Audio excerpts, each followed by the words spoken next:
Yo, guys, this is Aidan Skira, and you're watching a 416 interview.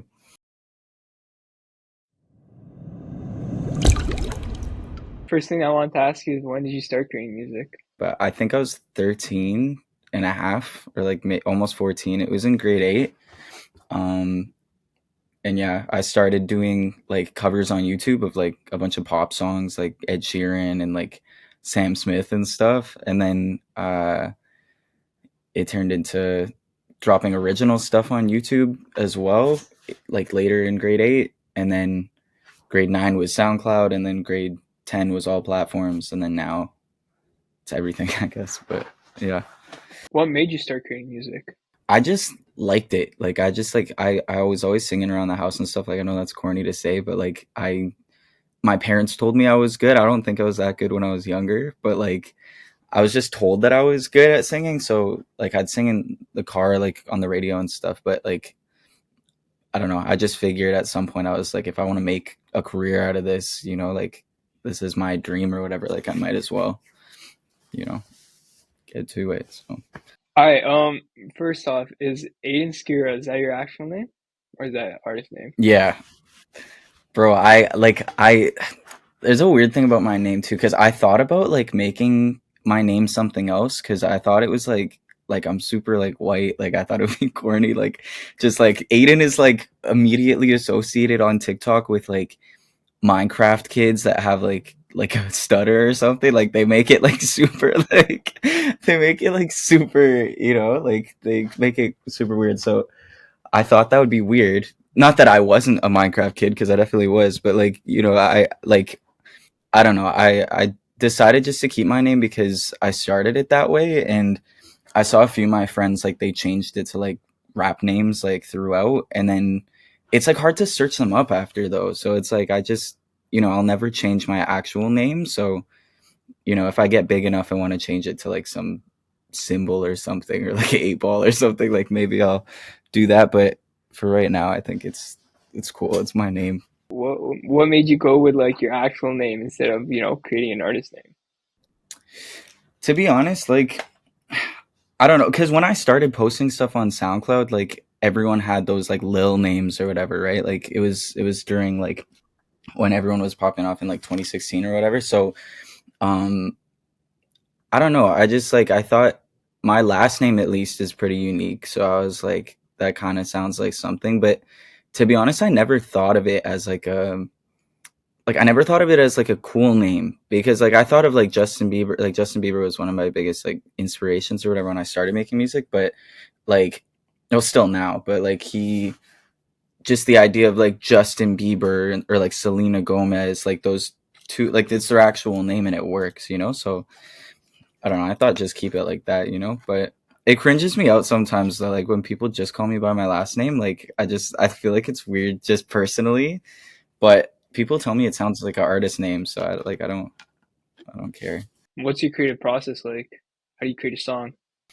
Basically, I work in my basement, and when I started making music, I used to put like this cardboard box like over my head to like make a little booth or whatever. So I literally would use like uh this luggage box, and I'd have it over my head and be like stuck like this with my computer like on my knees, and I'd record. But nowadays it's like, and I used to use a Blue Yeti snowball mic. If anyone like who's watching this like wants to start making music, buy one of those, bro. They're like $70 maybe, and like they're just like a USB mic and they work really well. But nowadays I there's a table like over there, and I just sit down, and usually like I'll try whatever. Like I just a lot of the time I go on YouTube to look for beats, and then I'll buy them after. But I'll check through emails and stuff if people send me stuff, and a lot of it starts off with like humming. Like I'll just start humming or like making gibberish like to begin with, and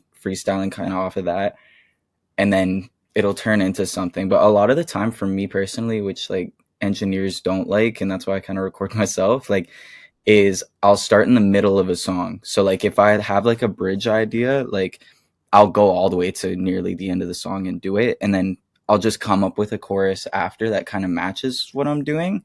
So I'm the worst when it comes to like sending like open verses and stuff and like getting on features with people, because I'll have my thing in like the middle of the song, and then like they don't want to like do that. So I don't know. It's just it comes a lot easier to me when I'm like in a bad mood or in a really good mood, because it's like I have stuff to talk about. You know, like I think the hardest part is kind of forcing a story out. And like with a lot of my lyrics, even when they're hype, like I try to make them apply to my real life.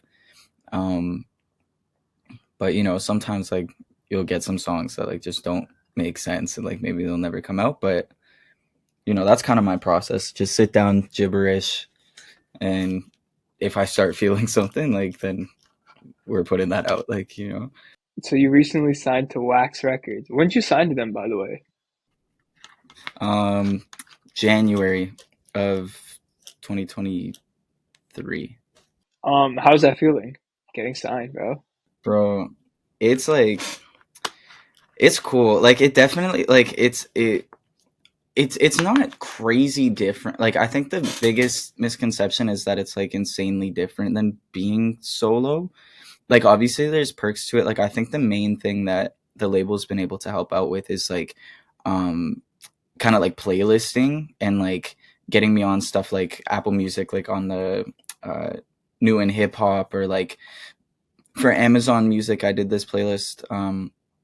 It's called Emo Trap, which I think is kind of funny. But like, I was like the cover artist for Emo Trap last year for like a month, and that was probably like one of the coolest things that the labels helped me with, because like you know it was like I think it was X, Juice World, Kid Leroy, and then me, and then like some guy after me. But it's like that's like nuts. Like I know like Amazon, it's not as popular, but I'm Amazon's biggest fan for that. Yeah, the label mainly they get me like kind of like blog posts and playlisting, and we're trying to plan a solo show for this year. And they pay for my beats and stuff, cuz that was a big issue before. Like bro, I was so bad, like I didn't pay for any of my beats because I just didn't have money. So like I just post stuff, and I was like nobody's going to listen to it. So I'm like, you know, like I hoped so, but like I'm like not enough to be making money. So I'm like I never thought about it too much. And so a lot of my catalog that was on Spotify, like I think I had like 30 songs on Spotify.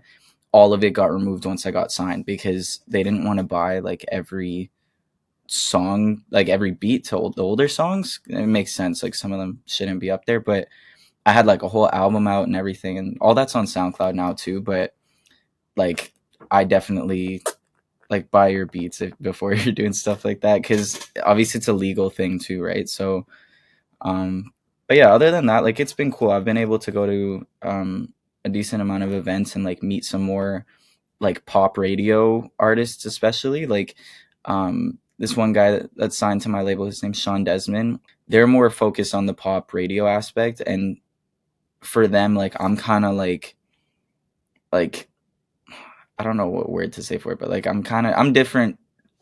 I'm different like than the other artists, like uh in the way that like I they're not really familiar with like our circle, you know, of like any of these artists on the wall. Like they don't really tap in with that type of stuff. So they're kind of taking a chance on me, which I think is really cool. And they like my versatility. So like they said this year they're trying to get me to do like a lot of like writing with other people in studios, like you were saying.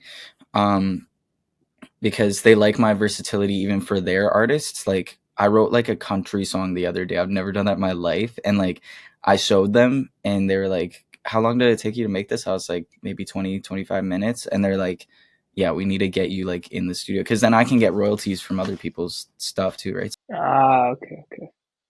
So it's been nice otherwise. So like they definitely take care of me.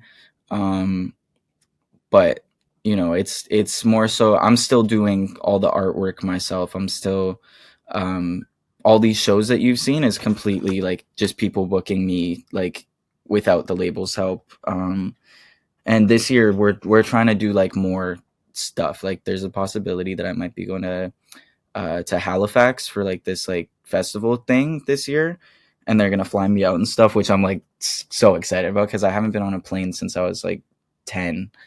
um so yeah, hopefully this year it's more motion in that sense, but it's been good. Staying on the you signing on to Wax Records, I wanted to ask you like how did that happen?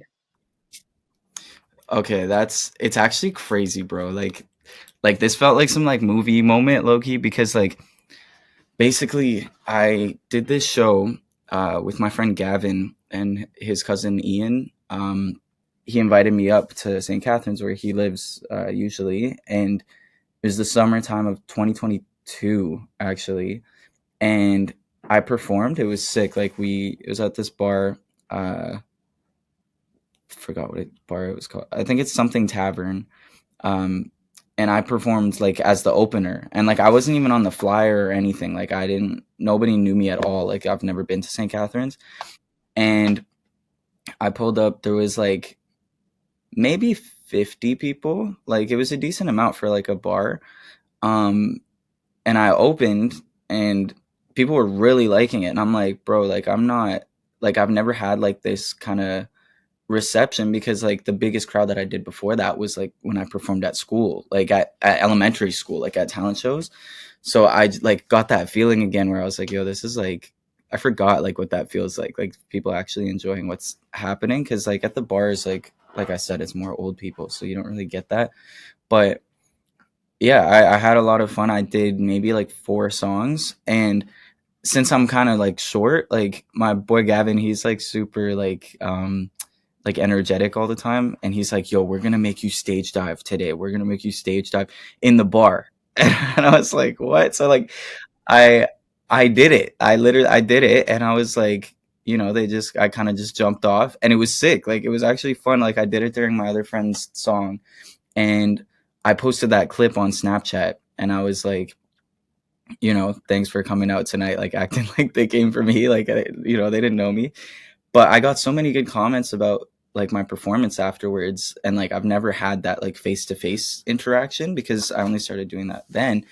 And I posted that, and literally the next day, I was still in Niagara Falls like area, like because Niagara Falls is like 15 minutes away, and I went to like like Clinton Hill or Clifton Hill. My bad. It's like where all like the tourist attractions are in Niagara Falls. Basically, it's this big like strip with like they have like haunted houses, like and like Ripley's Believe It or Not, all that stuff. So I went there by myself. This was all the day after the show, right? And I get a text after that ride from this guy. His name's Dustin.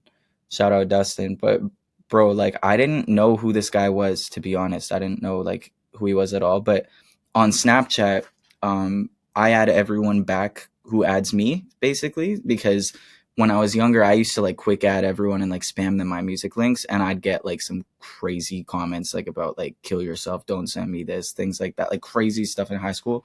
So I was like, from this moment forward, like I'll just let people add me, and then I'll promote my own stuff. So he must have added me maybe like 3 years ago, 4 years ago, and next to his name, I had Dustin Music Opportunity in like brackets because like sometimes I forget who I have on social media like that because I don't, I'm not on it like that. But um, and so I saw his text. He replied to my story of the stage dive, like crowd surfing, whatever, and he was like, "Yo, like you're still doing music?" Like replying to that story, I'm like, "Hell yeah!" Like I've never stopped. And he's like, "Bro, I'm like working as an A&R at this label. Like I think that you should come in for like an interview with them. Like they're based in Toronto, blah blah blah."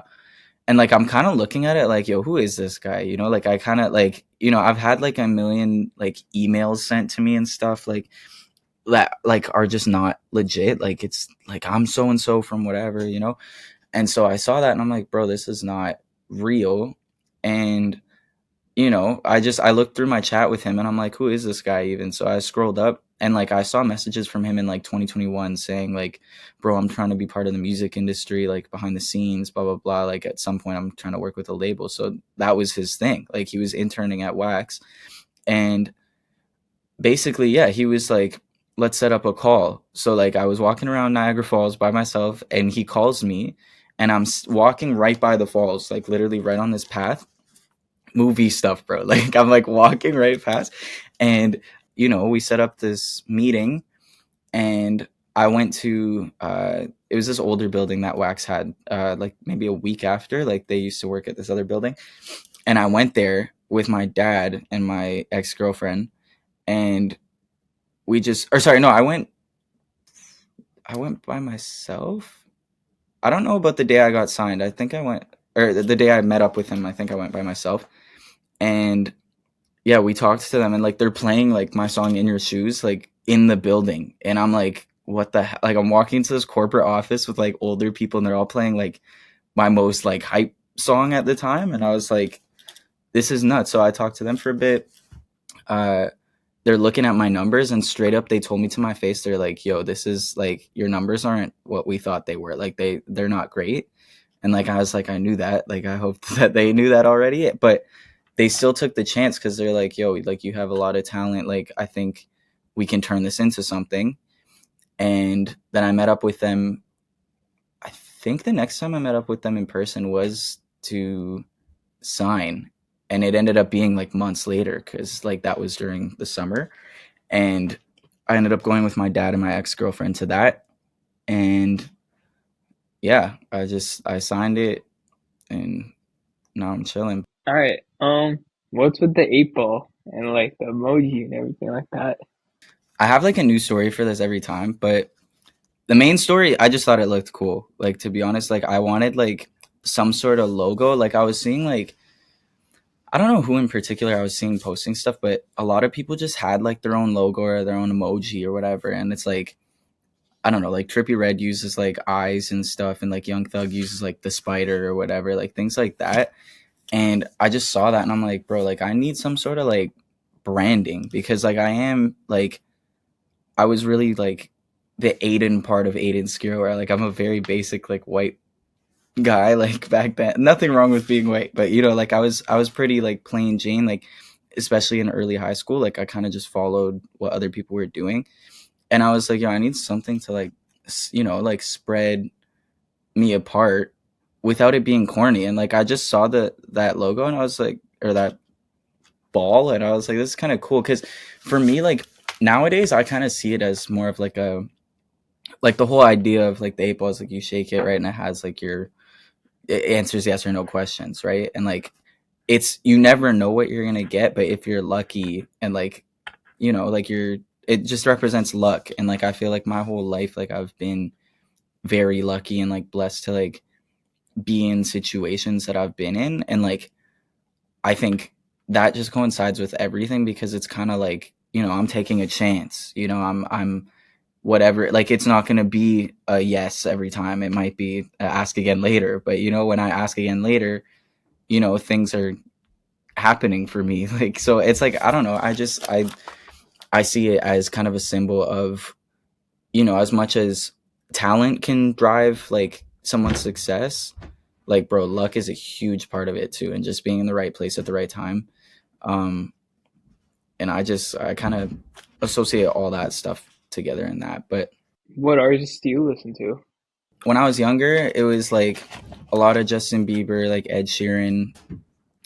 Grade 8, I started listening to like Drake, The Weeknd, Bryson Tiller. X is huge. Like X is for sure like my favorite artist of all time. Trippy Red, Juice World, uh, Kid Leroy. This guy Aries, he's like a bit more.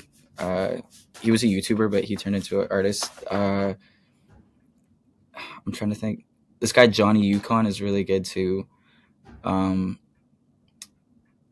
a bunch of people, bro. Nowadays, though, like I'm not like, I know I do like the underground shows and stuff, but I'm not entirely hip to like every single underground artist and like all the politics of that. Like I watch YouTube videos about it, but listening wise, like I listen to this guy named Kani, um, and we became friends on TikTok. But he had like, that song, that like, I fucked up, oh girl, I know, you know that song.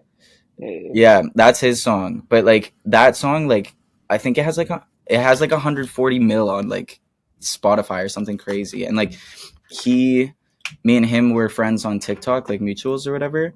And he came here for his show. Like he was on tour with Rio Vaz, who's another more underground guy, and like he came on tour, and I got to meet him and stuff like in person, which was cool. But like, yeah, I listen to him a lot now. I listen to Skywater, which is one of his friends too. He's pretty sick. I listen to Yeet a lot, bro. Like surprisingly, like bro, he was like my, yeah, like he was my number one on Spotify Wrapped, which was crazy to me because I didn't expect that. But him, Rich Amiri, I listen to a lot now. Um, but you know, I it kind of varies. Like I think this year, like 2024, like I'm trying to dive into like mainstream artists that I just never really got into fully into their catalogs slash like new artists like underground people. Um, because it changes a lot of your like perspective on stuff. Like even in grade 8 when I found Drake and stuff, like that changed the whole trajectory of like everything I'm doing, you know? And it's like even the other night, one of my friends, she listens to Tory Lanez, and she told me, she's like, yo, you gotta listen to like his old stuff. And I listened to his first album the other day in my AirPods, like in full. And like even on that, like there's a skit of him talking to like some like A&R guy or whatever at his label, and they're kind of reenacting it, and it kind of went how my call went for my label thing. And I'm like, bro, this is crazy that like that was Tory Lanez in 2016. Obviously, he's in like he's in a bad spot right now, like he's in jail. But like he like just listening to that, I'm like, bro, like this guy is literally just like me. Like, what's the difference? He's from Toronto. This was like his first thing. Um, so I think going back into people's catalogs and really like doing the research on them um, is going to be like one of my goals for this year because like I want to be more immersed in stuff and uh, not like only listen to like I just want to broaden my range of stuff, because if you listen to the same stuff all the time, like you're gonna start sounding like those people too much. Any new advice for artists coming up? I'll tell you the biggest thing that I've learned this year. Like I think definitely networking and going to shows and stuff is like a big deal. Like being in person, I think is like almost as important as just like being consistent on social media. Like I feel like you're going to get those organic fans from like just actually talking to people. That's the thing too. If you're at these shows, like you need to talk to people, especially if they like are hyping you up. Like you can't just be like, thanks, bro. Like every time I'm like, I appreciate you. What's your Instagram? Like I ask people for their Instagram and follow them.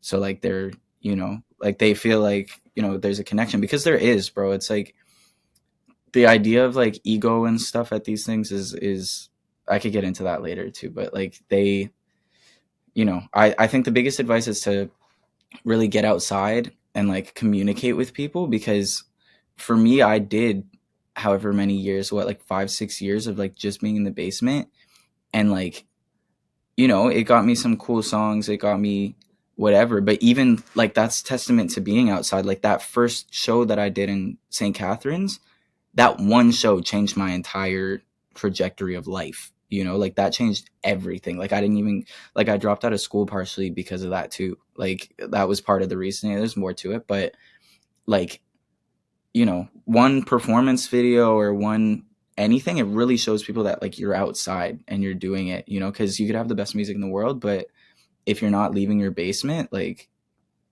bro, like nobody's gonna care. So I think that's my biggest advice, and also just kind of be delusional. Like I was posting about that the other day, but like, it takes like a certain amount of delusion, like from any creative or anyone, even like in sports or anything that are trying to like achieve like the top percentage of people in the world, like in any space. Like you need to kind of be a little bit crazy and like eliminate the idea that like there is failure potential. Cause bro, like it's corny to say, and obviously everyone says it, but it's like, bro, like this is what I'm here for, bro. It's like how are you gonna come this far and then just not continue? And I've seen it, and it's like it's so sad, And then lastly, any new projects people should look out for? bro. The songs that I made in the past like 2 weeks are nuts. Like they're actually like levels above what I've made in 2023, and I think 2024, like bro, like everyone, this is my year, this is my year, bro. Like this is my year. Like this, like the amount of stuff that I have planned, like not necessarily like projects as in like albums and stuff. I might do something like that soon. I don't know what the situation with the label is, but we're doing stuff this year, bro. Like trust. Like it's everything is going up like levels. Like even you guys will see in like hopefully late February. We've been doing something for the song that I've been performing at all the shows last year that just didn't come out yet, and we've been doing something for that the past month and a half, and it's being like final touches on it are being done right now. But when that comes out, like that'll kind of set the tone for like what this year is gonna look like as far as like everything. So yeah, we don't have an exact date, but we're trying to plan this thing coming out and my solo show being the same night as it coming out. So like we're gonna premiere what the thing is. Like I bet people know what it is now, but like we're gonna premiere what it is like on a screen at the actual solo show. So like that's why my schedule is kind of all over the place because I don't know an exact date yet. But it's sick. Like it's like from what I've seen so far, like it's like bringing the stuff that's in my brain to like a physical form, and it's exciting. But yeah, we're starting this year. Yeah, yeah.